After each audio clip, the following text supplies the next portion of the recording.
Nossos cumprimentos aos estimados espectadores que acompanham o Centro Espírita Paulo de Tarso, aqui da cidade de Vinhedo, estado de São Paulo, Brasil. Hoje estudaremos o capítulo 25 de O Evangelho segundo o Espiritismo, capítulo cujo título é Buscai e Achareis. Daremos ênfase aos itens de 9 a 11, quando o mestre Kardec deixa evidente o item não vos afadigueis pela posse do ouro. Para nós nos harmonizarmos com os benfeitores espirituais, vou convidá-los a me acompanhar nesta singela oração para que possamos entrar em sintonia com os benfeitores espirituais que zelam e que nos auxiliam e nos inspiram constantemente. Mestre Jesus, amigos espirituais, agradecemos todas as bênçãos recebidas, agradecemos a alegria de desfrutarmos do conhecimento do Teu Evangelho, cujas palavras e ensinos nos trazem tanto conforto, tanto consolo, tanto estímulo ao coração e também à inteligência, pois, como todos sabemos, são palavras de vida eterna, cujos ensinos são válidos para qualquer local, situação e tempo em que nos encontremos. Pedimos, Senhor, que os bons espíritos nos iluminem, nos fortaleçam e que as reflexões aqui obtidas possam contribuir para a iluminação de cada um de nós. Que assim seja. Bem, amigos, então nós vamos falar sobre o capítulo 25, Buscai e Achareis, não vos afadigueis pela posse do ouro. Essa passagem, não vos afadigueis pela posse do ouro, encontra-se mais detalhadamente nas anotações do evangelista Mateus, no capítulo 10, versículo 9. Capítulo 10, versículo 9. Vale a pena nós lermos as palavras de Jesus, não somente para preservá-las, como também para apreendermos o contexto em que elas se encontram. Então, o capítulo 10 é conhecido também como Sermão para os 12 discípulos. Ou seja, Jesus vai elencar as funções que comporiam a missão dos 12 discípulos. Enquanto Jesus estava encarnado, os seus seguidores eram discípulos. Mais tarde, com o passamento do corpo de Jesus, eles passaram a ser conhecidos como apóstolos. Então, a partir do versículo 1, nós vamos encontrar a seguinte passagem. Convocando seus 12 discípulos, deu-lhes autoridade sobre espíritos impuros, a fim de expulsá-los e curar toda a doença e enfermidade. Então, quando o evangelista diz convocando, convocação é muito mais do que um simples convite. Então, quando Jesus convoca os 12 discípulos, é como se a seleção brasileira de futebol estivesse chamando os principais jogadores que disputariam a Copa do Mundo ou disputarão uma Copa do Mundo. Então, quando Jesus convoca cada um dos 12 discípulos, ele está chamando para o desempenho e para o cumprimento da missão que lhes havia sido reservada, mas também em reconhecimento de Jesus, de que esses seguidores tinham capacidade, tinham virtudes, tinham conhecimento para poderem participar ao lado do Mestre da implantação da Boa Nova no nosso planeta. Continua o evangelista. Os nomes dos 12 apóstolos são estes. Primeiro, Simão, chamado Pedro, e André, seu irmão. André, o sufixo André, significa homem, significa o ser masculino, ou seja, evidencia um espírito de liderança. Depois vinha Tiago, filho de Zebedeu, e João, seu irmão. Filipe e Bartolomeu. Filipe é uma palavra de origem grega que significa aquele que adora cavalos. Também nos remete a esse espírito de liderança, uma vez que o cavalo, na época, era o principal meio de transporte, não somente individual, como também das bigas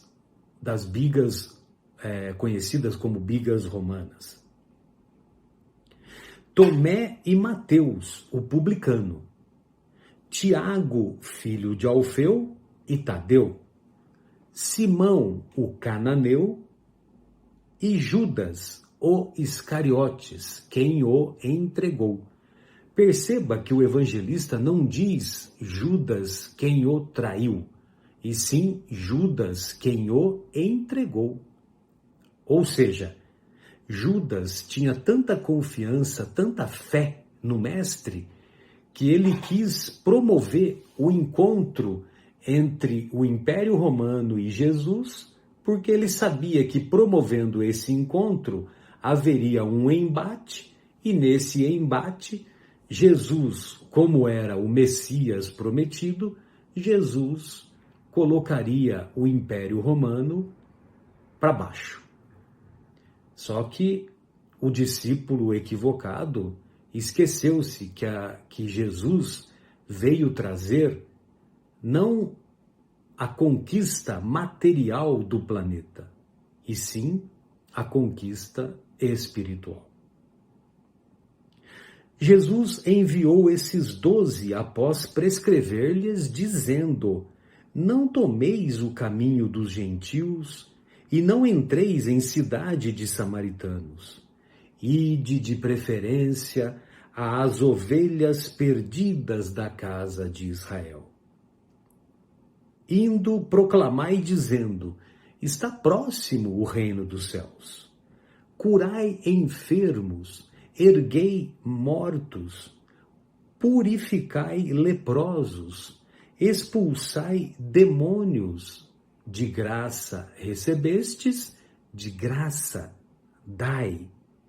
Não adquirais ouro, nem prata, nem cobre para vossos cintos, nem alforge para o caminho, nem 2 túnicas, nem sandálias, nem cajado, pois o trabalhador é digno do seu alimento. Em qualquer cidade ou aldeia em que entrardes, examinai quem nela é digno e permanecei ali até sairdes.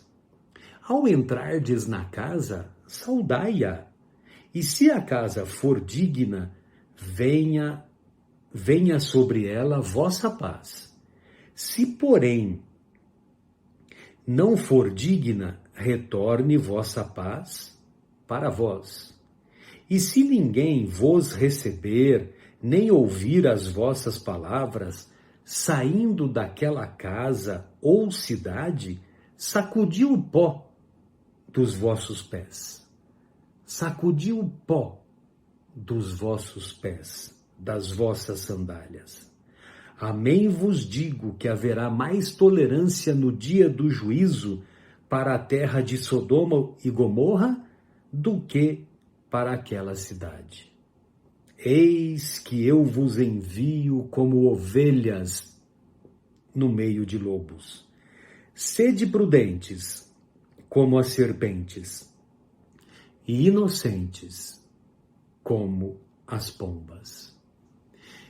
Então vejam vocês, amigos, que quando Jesus diz: não adquirais ouro, nem prata, nem cobre para vossos cintos, isso lá no capítulo 10, versículo 9, nós vamos encontrar que o verbo do original grego utilizado para significar dinheiro, para significar recurso monetário, o verbo era o adquirir.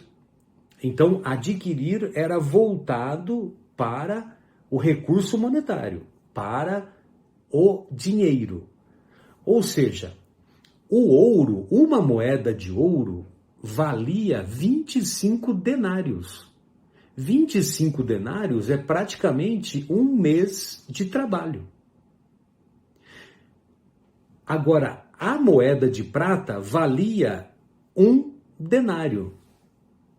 1 denário também era equivalente a 10 asses. 10 asses era o valor equivalente a, ou melhor, uma moeda de cobre valia 1 as. E 1 denário valia 10 asses, né? Ou seja, uma moeda de prata você compraria 10 moedas de cobre. E uma moeda de ouro valia 25 denários. Ou seja, 25 moedas de prata. Então, o que representa isso? Moeda de ouro. Quem tinha naquela época moedas de ouro eram aqueles que nós podemos considerar como excessivamente ricos. Aqueles que possuíam as moedas de prata eram os ricos, aqueles que não faltava o necessário. E aqueles que possuíam apenas as moedas de prata eram aqueles que eram muito pobres, que faltava mesmo o necessário. Todos nos recordamos da passagem daquela viúva que deposita uma moeda no gasofilácio e ela estava dando daquilo que lhe fazia falta. Por isso que Jesus diz que ela foi a que mais depositou no gasofilácio. Porque muitos que depositavam grande quantidade de moedas depositavam daquilo que lhe sobrava. O mesmo se deu na parábola do bom samaritano, quando nós nos recordamos que o samaritano, quando acode, quando auxilia aquele homem que foi encontrado semi-morto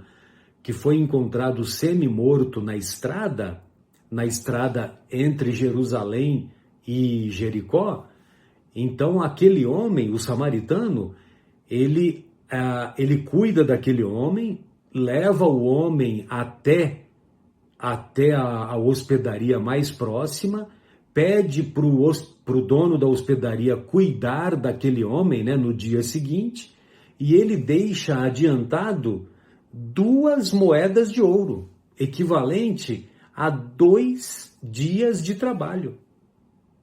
Vocês compreendem? Ou melhor, ele deixou 2 moedas de prata, porque uma moeda de prata equivalia a 1 denário, e 1 denário era o pagamento de 1 dia de trabalho naquela época. Então vejam vocês, não adquirais ouro, nem prata, nem cobre para vossos cintos, Mas o que isso significa espiritualmente no contexto da missão que Jesus deu aos 12 discípulos? O que significa é que a questão do dinheiro, a questão do recurso monetário não está em pauta, não está em jogo.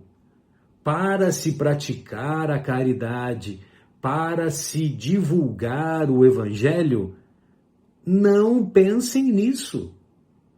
Esse que era o recado de Jesus.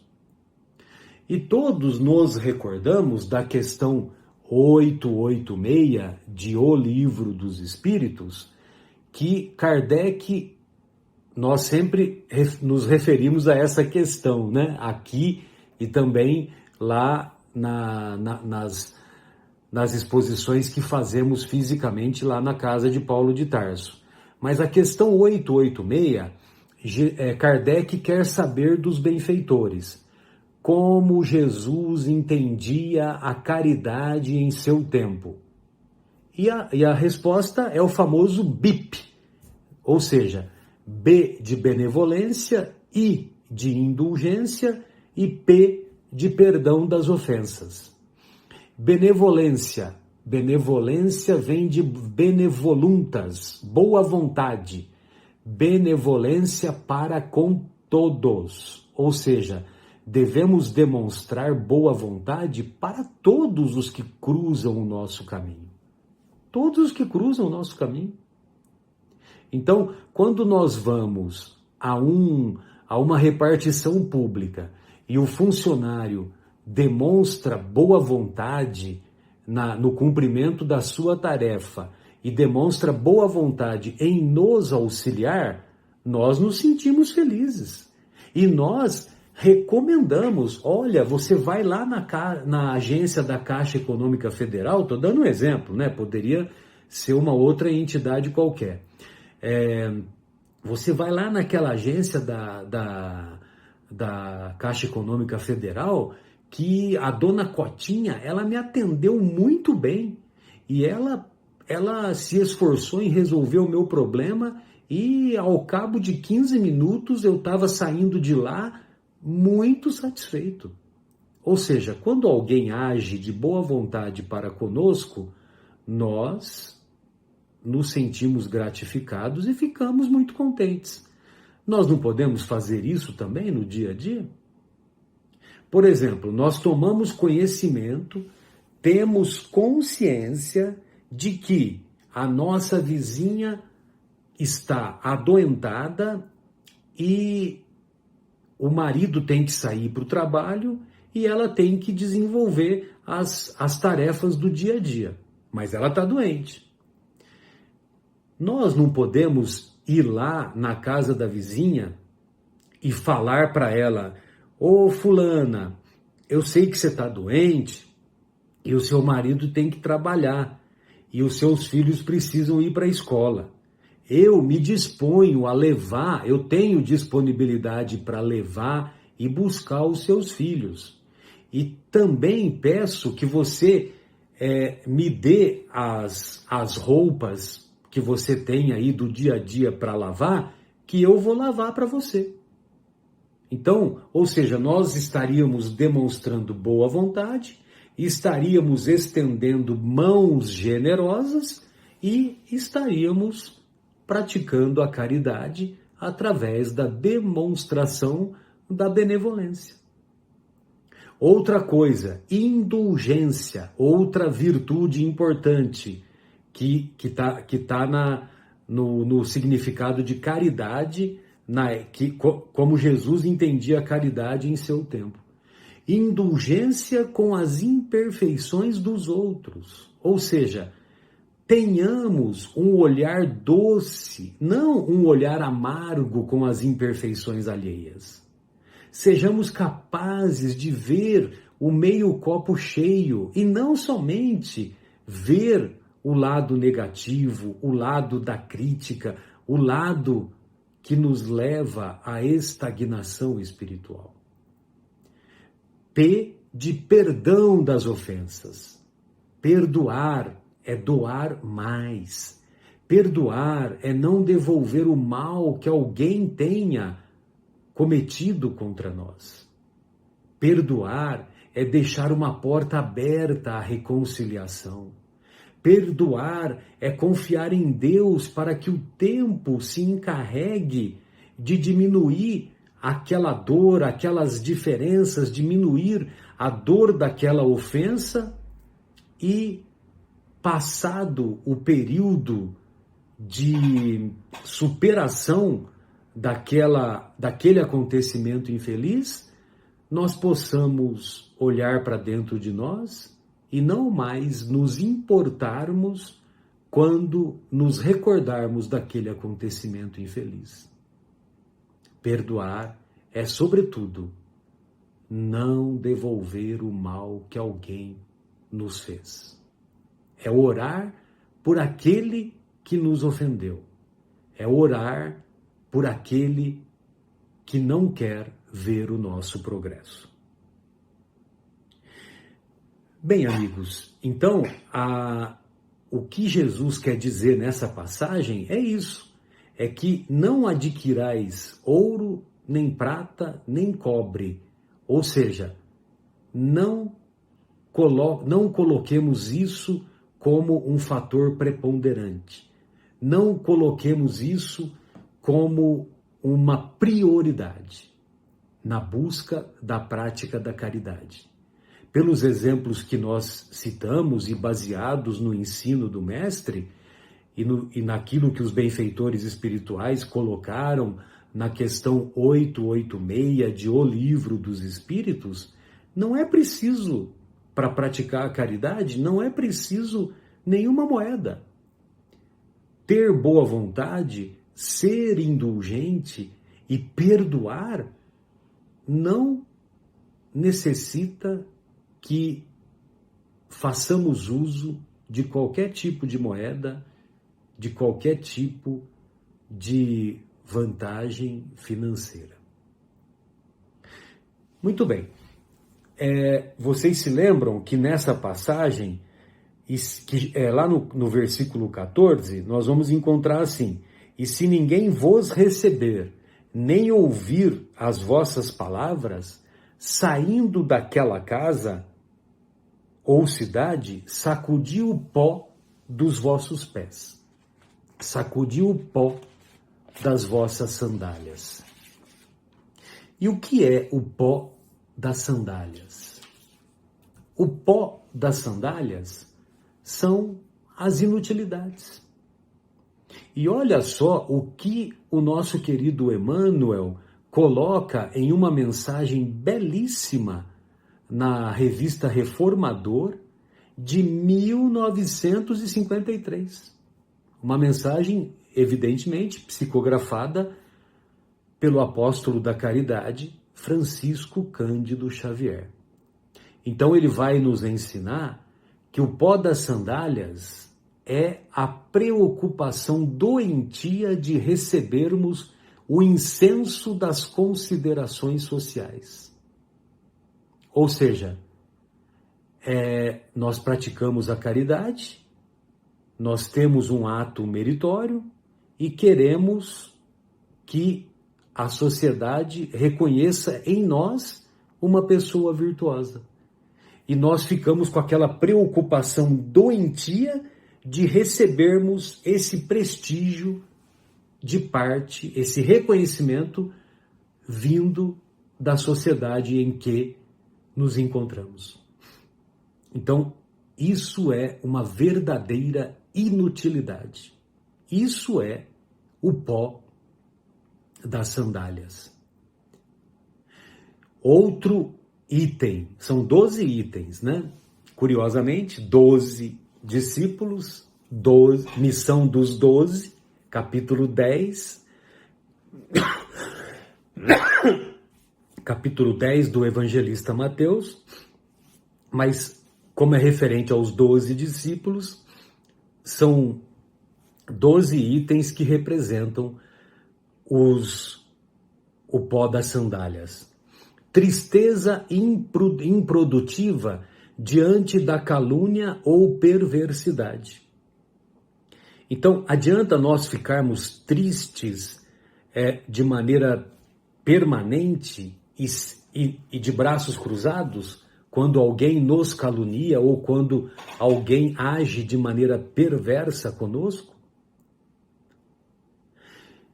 Outro item, dilaceração inútil perante a ignorância dos outros.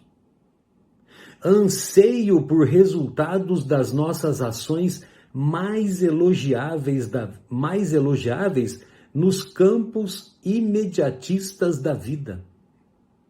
Ou seja, novamente a busca pelo reconhecimento dos outros, pelo reconhecimento do meio em que estamos inseridos. O pó das sandálias é a revolta contraproducente junto às sombras do mal. É a indisciplina ante as ordenações transitórias do mundo. É o desânimo à frente das dificuldades. É o desalento entre os obstáculos naturais do caminho. É a exigência de compreensão alheia. São os melindres da suposta superioridade que nós achamos que nos encontramos. É a desistência da boa luta. É a deserção perante a dor.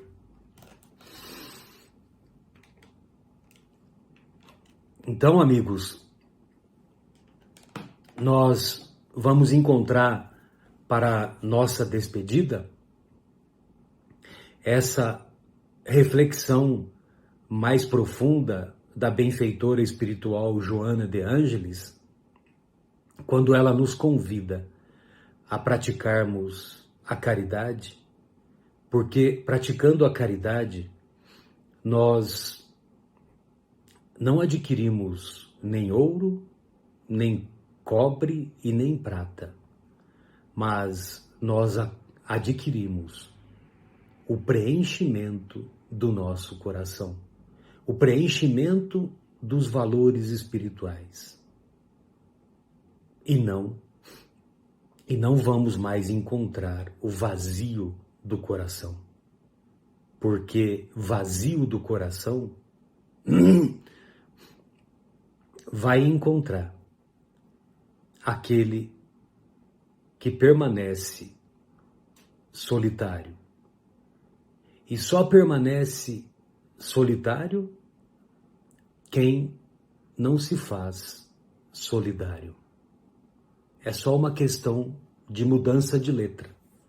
Solidário, solitário. Quando nós nos solidarizamos, nós estamos no caminho da conquista da fraternidade, na conquista da aquisição dos bens que os vermes e as ferrugens não consomem.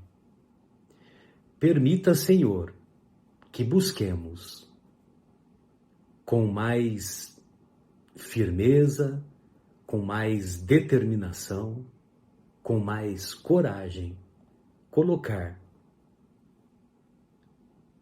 esses bens que os vermes e as ferrugens não consomem como prioridade em nossas vidas. Essas eram as nossas reflexões e desejamos que os corações que nos ouvem e que nos ouvirão, que esses corações possam, como nós, também serem despertados e encontrarem a paz e o preenchimento do coração. Um grande abraço, até a próxima.